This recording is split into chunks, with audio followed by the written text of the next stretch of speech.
Comença un nou curs escolar i els actes incívics continuen en aquest centre educatiu.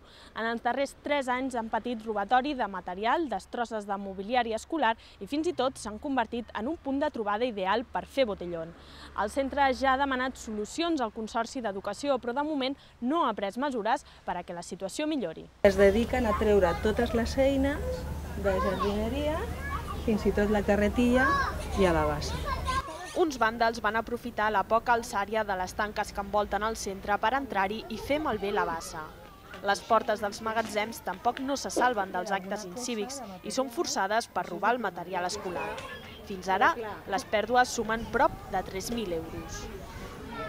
Demanem unes mesures de prevenció, d'alçament de les tanques, del perímetre del centre, de càmeres de videovigilància, d'una coordinació amb els cossos de seguretat i el Consorci fa parxes, arreglos puntuals.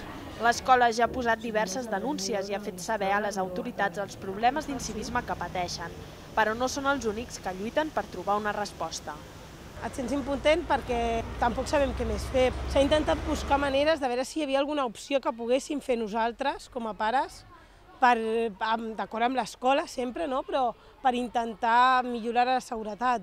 Però el problema és que és molt d'espai, molta tanca. Des del Consorci d'Educació diuen que abans de finals d'any arreglaran les tanques que envolten l'escola i posaran reixes a les finestres de la planta baixa.